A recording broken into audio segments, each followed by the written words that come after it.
This 22-year-old patient was referred to me for evaluation of tooth number 3. According to the patient, the root canal was done when he was 12 years old, so 10 years ago. A few weeks ago, he noticed that he called it a bubble above the tooth on his gum. He went and saw his dentist, and his dentist told him that his root canal had failed and referred the patient to us. So take a look here. That's tooth number 3. You can see a crown on the tooth, prefab metal post, previous root canal. Look at these large periapical radiolucencies. Look at the palatal. The palatal radiolucency is huge, and very likely the infection of the palatal root has caused sinus perforation. So you need to be prepared to deal with the sinus perforation when you come across a tooth like this, and you need to know how to manage it, how to deal with it, how to treat it. So make sure you know what you're getting yourself into before you start drilling on a tooth. So we discuss options with the patient. As I said, patient is 22 years old, and he wanted to try to see if tooth could be saved, and that's what we did. So let's go ahead and take a look at the clinical part of this treatment under the Zoomax microscope. All right, so here's the tooth. And by the way, here's the tooth, and this is the sinus tract, small buccal parielis and sinus tract. Look here, look at the interproximal gingiva right there, compared to the mesial of tooth number 4. Yep. All right, so metal cutter, rubber dam, as you can see, and we're going through that pretty thick stainless steel crown. This crown broke a few of my burrs, and you'll see what happens in a few seconds.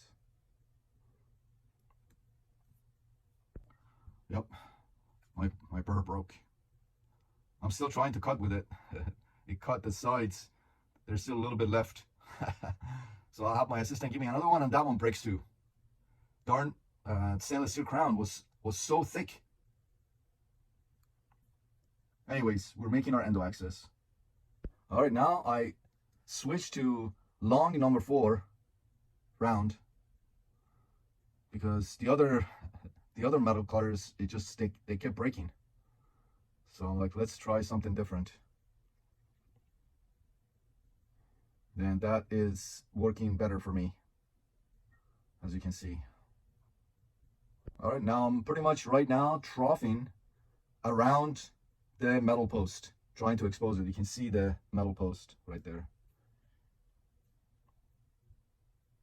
I'm troughing around it. I'm using, there you go. It's already loose. As you can see, it wants to come out. All right. So let's go ahead and cut around it a little bit more. I'm trying to see if I can grab it with my cotton pliers. I have no luck. Okay, let's ultrasonic around it a little bit more. Loosen it a little bit more. As you can see, it's pretty loose. It's moving around.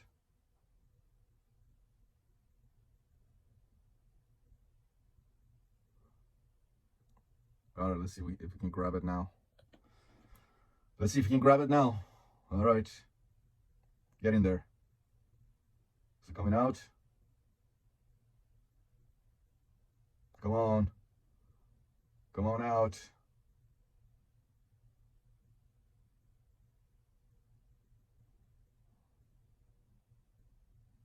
There he goes. He came out. And this is it.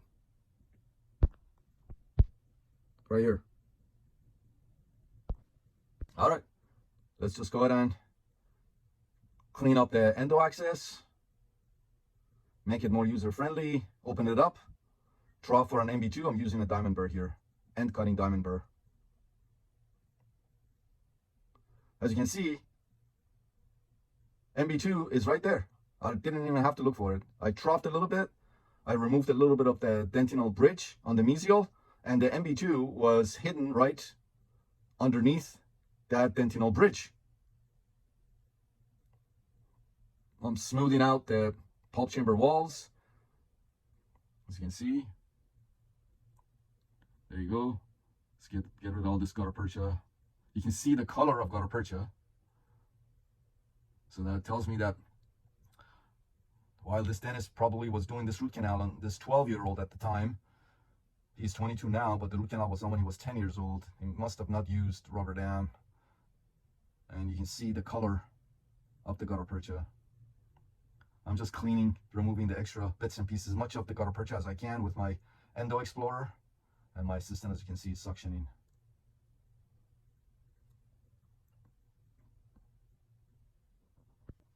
All right. You got cleaned up pretty well. You can see the palatal. Take a look at the palatal. There's still gutta percha in there. That's the palatal canal. There goes the chloroform. You can see the MB2 right there, right? Oh, right there. Chloroform goes in, number 15 C file in my reciprocating handpiece, M4 reciprocating handpiece. And I'm working the chloroform into the canals and trying to dissolve the gutta percha. As you can see, it's dissolving the gutta percha pretty well. I'm brushing with it. This is a number 15 C file and in a reciprocating handpiece, M4 reciprocating handpiece. All right, now I switch to number 10 C file, again in my reciprocating handpiece. Pulp chamber and canals are filled with chloroform, as you can see. And I'm trying to work that MB2. See if I can work that MB2. That missed MB2.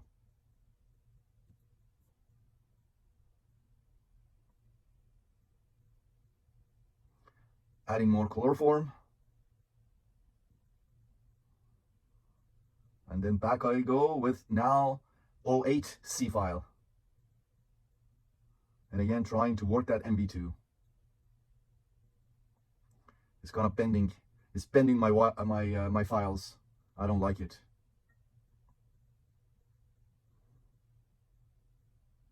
All right, 12 C file now.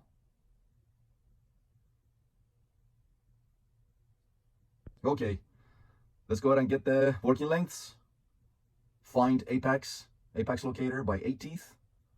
I'm going in. There you go. Getting the working lengths.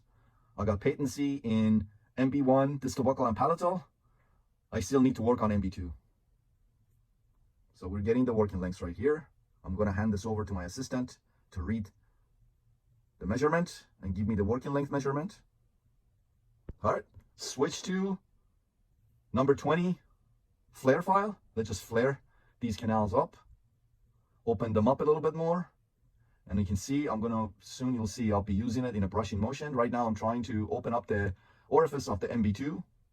As you can see, just up and down it, try to open it, the MB2 orifice with the flare file, number 20 flare file. There's still chloroform in the pulp chamber, as you can see. All right, now we switch to 70% isopropyl alcohol. What isopropyl alcohol does with the mixture of chloroform and gutta percha, it causes them to clump up. They clump up. All right, now I'm using S2 from the eFlex S series by 8 teeth. And I'm trying to see if I can remove some of this gutta percha with the S2 in a brushing motion.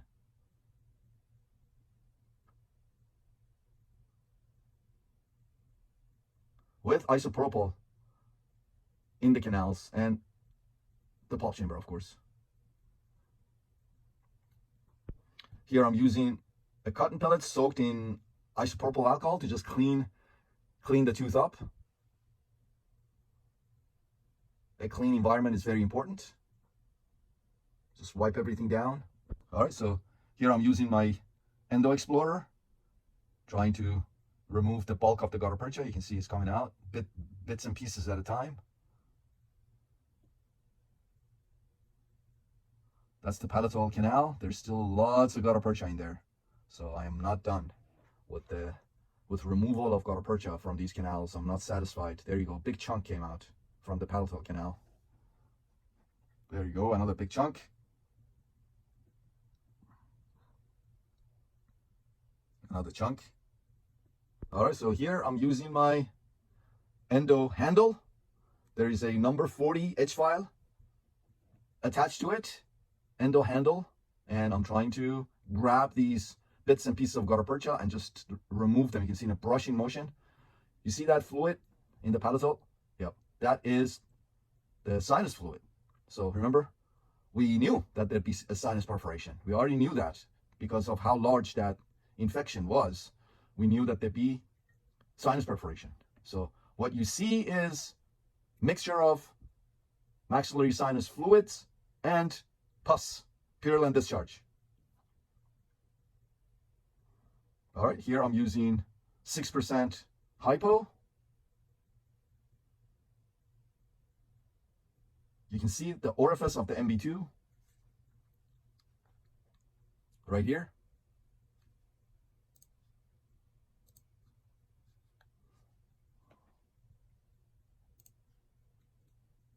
All right, so here, now you can see that I'm using the, it looks like, yep, F1 of the E-Flex series of NiTi files by 8 Teeth.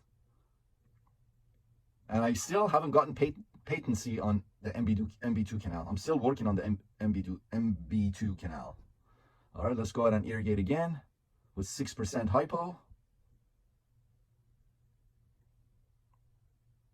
And again, I'm using my endo handle. There you go, a big chunk of gutta percha just came out of the palatal canal. In a brushing motion, edge file attached to the endo handle to try to remove the gutta percha that are stuck to the walls, the canal walls of the palatal canal. There you go, that's another big chunk that just came out.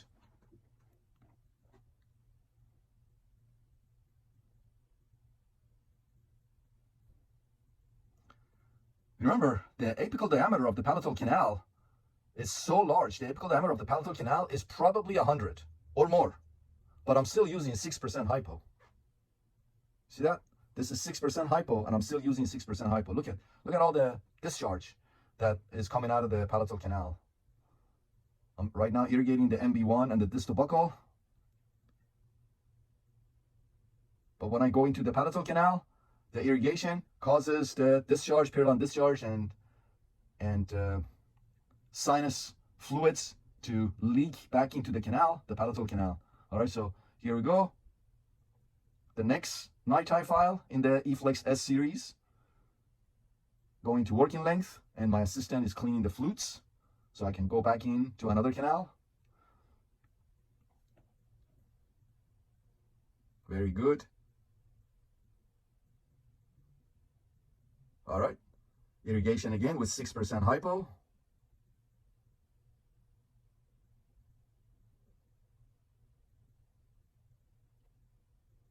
MB1. Pay attention to how I'm irrigating, the movement of the needle, the irrigation needle and the syringe. Up and down, up and down. I don't let it bind to canal walls. There you go, you can see just constant irrigation with 6% hypo back into the palatal canal.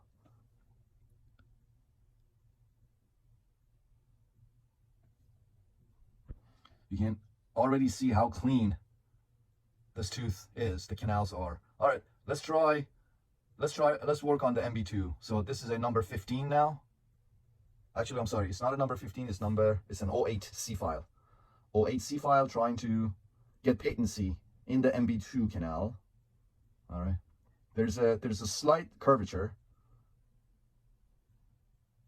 but I think I can get it. You can see what it does to my files, how it bends the files. Look at that. I just straightened it as much as I could, and now up and down, brush, brush, brush.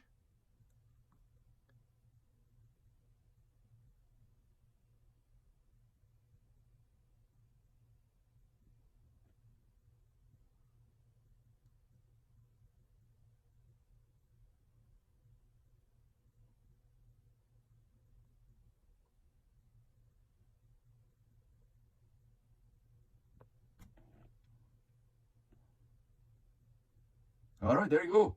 There you go. Did you see it? It dipped right in. You saw how the file just dropped into the canal? There you go. There you go. Perfect. All right, let's go to 10C file now in the MB2.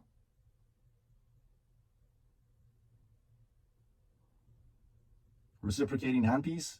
I'm running it at 1000 RPM with maximum torque. There you go. Again, working the 10C file, activating at the same time, sonic activation of the 6% hypo. All right, now I'm using my Ultraman Pro ultrasonic device by 8 Teeth, and this is 2% hypo. I'm just cleaning the heck out of these canals, just removing all the gutta percha and chloroform mixture stuck to the canal walls. There's some right there. As you can see, there's a gap. There's a little gap between the MB1 and distal buccal canal, and there was some gutta percha stuck in that gap, and I removed that. As you can see, I'm going into the MB2 orifice a little bit. There you go, MB1. This is ultrasonic, fresh 2% hypo. All right, look how nice and clean this orifice and canals are. That's MB1 and MB2. All right, I'm gonna open the MB2 canal a little bit more. I'm gonna open it up. I'm gonna move it a little bit more mesially. There you go. No hypo now, just dry ultrasonics, just to open up that MB2 orifice a little bit. And again, I can see a little bit of gutta percha still stuck to the mesial, the buccal wall of the MB1 canal. I don't like it. I need to remove it.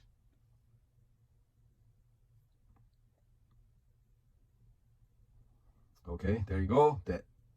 The endo handle and the number 40 edge file into the MB1 canal, and there it goes. It came out. The gutta percha came out. Very nice. Oh, it came out. Excellent. So a little bit now attached to the palatal wall of the MB1 canal. There you go. You can see that. I'm trying to remove that. You have to be OCD. If you're an endodontist, you have to be OCD. If you're not OCD, endo's not for you. All right, let's go back in with 6% hypo.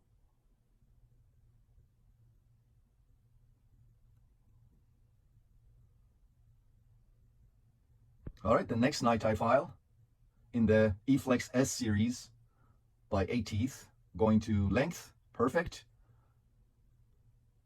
Let's work the MB2 a little bit, open it up a little bit. I'm not pushing, I'm not putting force on this file. I don't want to break it.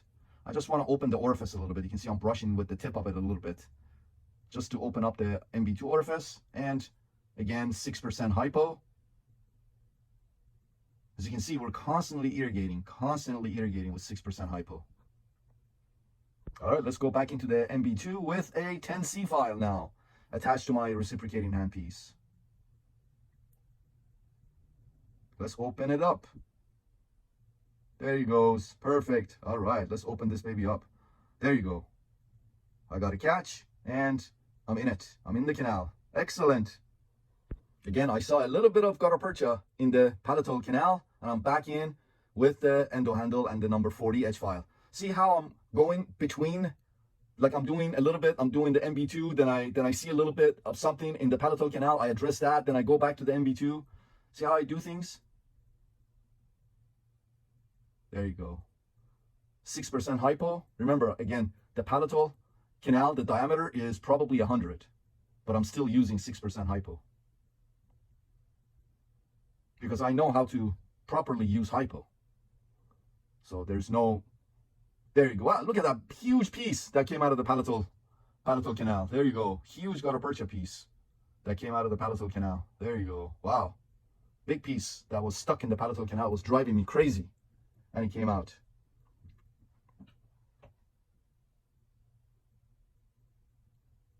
All right. I'm again going back into the palatal canal with a 15C file, and I'm brushing the canal, the walls of the canal, just to make sure I get every bit and piece of the gutta percha. All right, back into the MB2 canal with a number 15C file. MB2 canal, I got patency, perfect. Going back in with 6% hypo. Excellent. All right, irrigating the palatal canal with 6% hypo again. Wide open. Apex, wide open. I mean, 100 plus. And I'm using 6% hypo. And I'm not worried. I'm not worried about a hypo accident. Not worried about a hypo accident because I know how to use my hypo properly. And back in again with the endo handle and the number 40 edge file attached to it inside of the palatal canal, because I keep seeing bits and pieces of gutta percha in the palatal canal. I can't stand it. I'm so OCD. Back in with 6% hypo. That's palatal canal.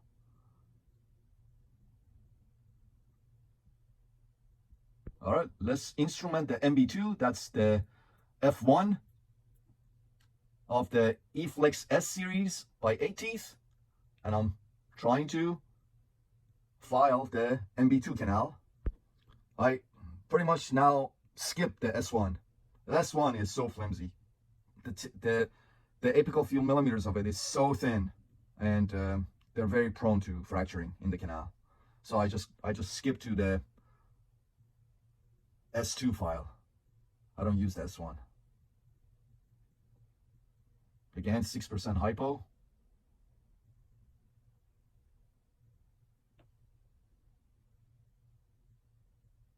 All right, I'm back in with number 15, C file in the MB2. I'm recapitulating. You see that? Up and down, brush, brush, brush with the number 15 C file attached to my M4 reciprocating handpiece that's running at 1000 RPM, maximum torque. Just activating the hypo, creating a nice glide path. Then I'm in the MB1 canal now, back into the MB2 canal. And my assistant makes sure that there's no hypo around the tooth. And again, MB2 hypo irrigation, MB1 hypo irrigation.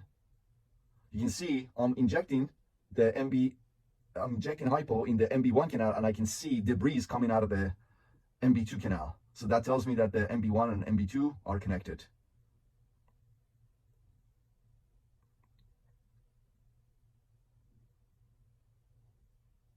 Okay, F1, trying to get it to my desired working length. There's a little ledge that in the MB2 canal that bugs the heck out of me. And I thought I bypassed it. There you go, I did right now. There you go, all right. See, I'm not pushing, I'm not forcing the F1. Perfect. There you go. I'm working the MB2 right now. Perfecto, all right. I'm at length. So all the canals, all 4 canals are now properly shaped and instrumented and irrigated.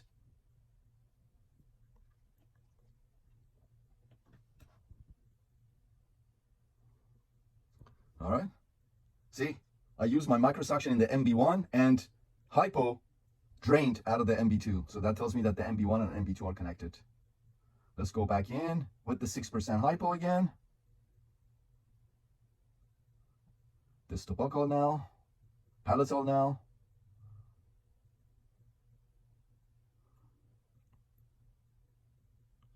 All right, I still see a little bit of the gutta percha in the palatal canal. So let's go back in with the night eye and see if we can pull that gutta percha out of the palatal canal. It's just stuck to the wall of the palatal canal. A little bit of gutta percha. Let's see if we loosened it so we can irrigate it out.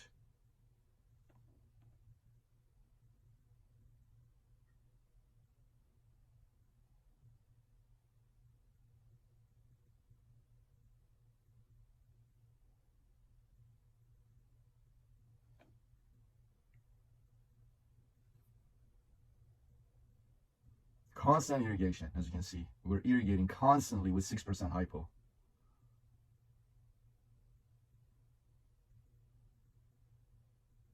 That's the palatal canal I'm irrigating right now. MB1, MB2, MB2 now, distal buccal now.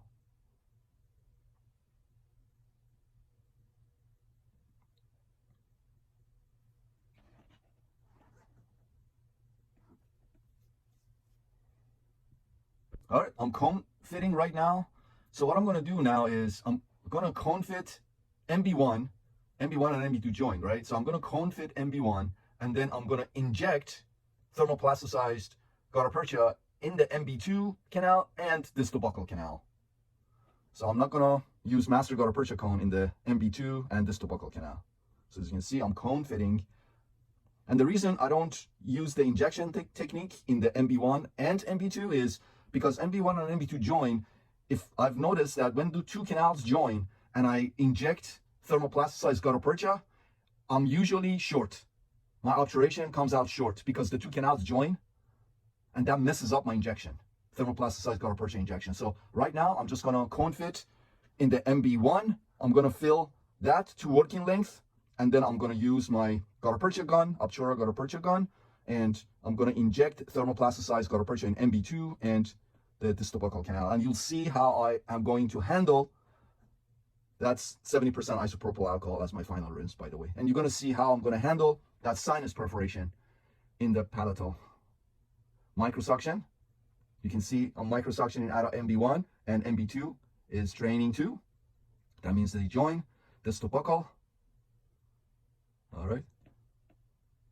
And take a look at the palatal. Palatal keeps oozing.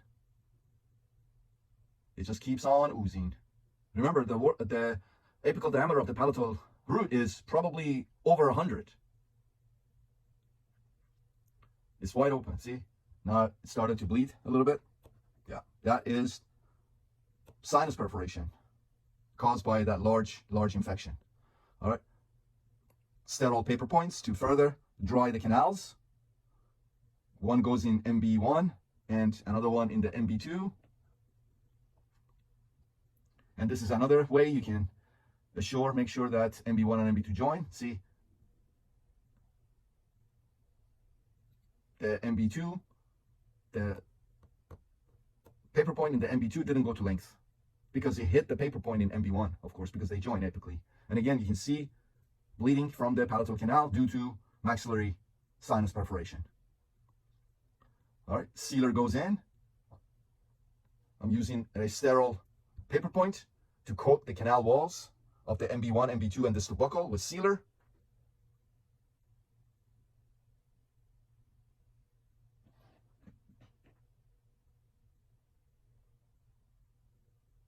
And I'm keeping an eye on the palatal because I don't want the palatal to overflow with the sinus fluids and contaminate as I'm trying to obturate MB1, MB2, and distal buccal canals, right? All right, so master gutta percha goes into the MB1 canal. I'm going to use the System B to cut it, the heating unit to cut it.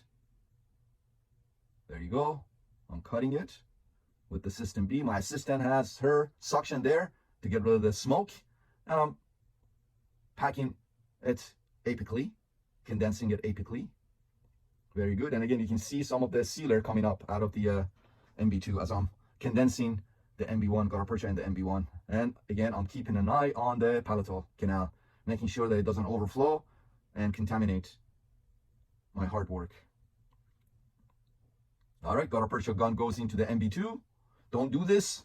I know how to do it. You don't do the injection technique because you can really mess up.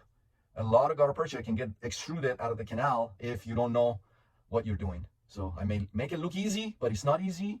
I've practiced for years on thousands of extracted teeth, and I have developed the skill for it. So don't use the injection technique. Make sure that you use master gutta percha cones. Distal buccal, injection of the thermoplasticized gutta percha to obturate the distal buccal canal. I already obturated the MB1, MB2, and the distal buccal canal is also obturated now. There you go. Very nice. Again, I'm keeping an eye on that palatal canal. Now I'm condensing with my Buchanan number 2 plugger. Condenser. MB2. Very nice. All right, distal buccal. All right, very nice.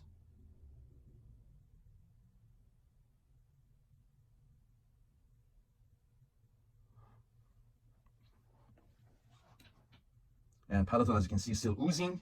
So I'm done with the MB1, MB2, and distal buccal canals, and let's go ahead and deal with the palatal canal with the sinus perforation. I'm using my microsuction here. All I need is just a few seconds of dryness in this canal. I'm going to use MTA. So all I need is a little bit of just a few seconds of dryness in the canal so I can plug it with MTA and repair the perforation with MTA. But it's just not letting me. It's oozing. There's constant oozing into the palatal canal. Here we go. You can see it's clear fluid now. That's maxillary sinus fluid. It's just oozing. It's mucousy.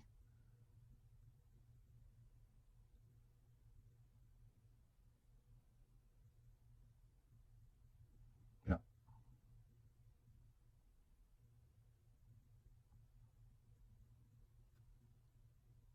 All right.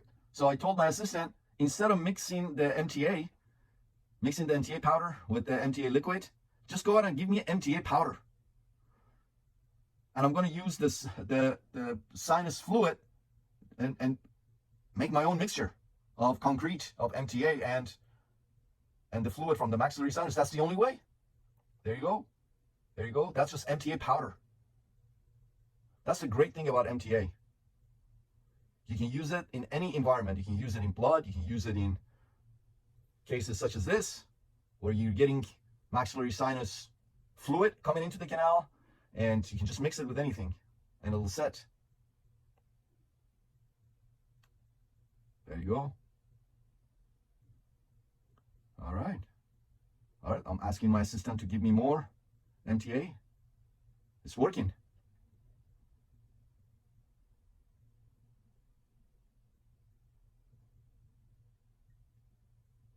All right, more MTA goes in.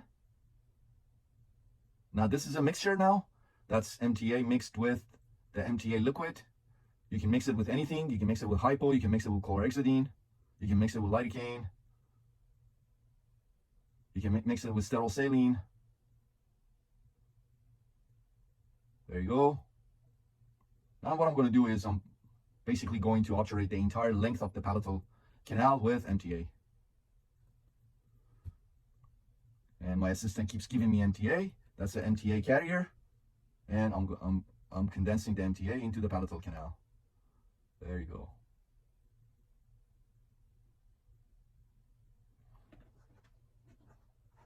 There is no way cases such as this could be done without a microscope.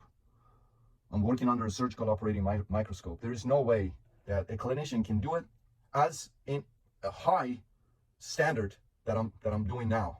High degree of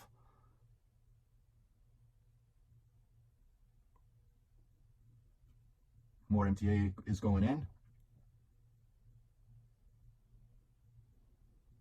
Like without magnification, you're leaving gutta percha behind because you can't see it. You can't see the gutta percha. You're leaving gutta percha behind. You're leaving all kinds of debris behind. I mean, there's no way. There's no way. So these cases, I don't recommend that a general dentist with limited experience, or even an experienced general dentist to tackle a case like this. This is too complicated for a general dentist. This is even too complicated for some endodontists. And I'm not trying to make myself look big, but this is just another level of endodontics. You need to graduate to this level. You can't just skip steps and jump from elementary school to PhD. I'm just adding more MTA to the palatal canal, and that's basically it. All right, very nice. Let's go ahead and clean up the pulp chamber, and we are done. Let's air it. I'm going to put a very small amount of moisture, cotton pellet, because as you know, MTA needs a little bit of moisture to set properly. So I'm going to put a moist cotton pellet over the MTA in the palatal canal, and I'm going to place my cavit and send the patient back to his dentist for the permanent restoration. All right, so here is the moist cotton pellet over the MTA in the palatal canal, and another one to cover the MB1, MB2 distal buccal canal orifices, and there goes in the cavity. And we are done. I hope this case was helpful.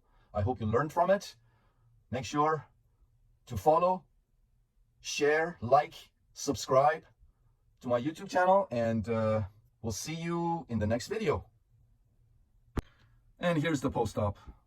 MB1, MB2, distal buccal, and you can see the palatal canal. That's all MTA. And this is another angulation where you can see MB1, MB2, distal buccal, and palatal that we filled with MTA. That's MTA. And now you can appreciate how large the apical diameter of the palatal canal was and why there was sinus perforation there. Huge periapical lunacy. So I asked the patient to please come back in 6 months for a post-op check, and he agreed. So hopefully when he shows up, I will post that video.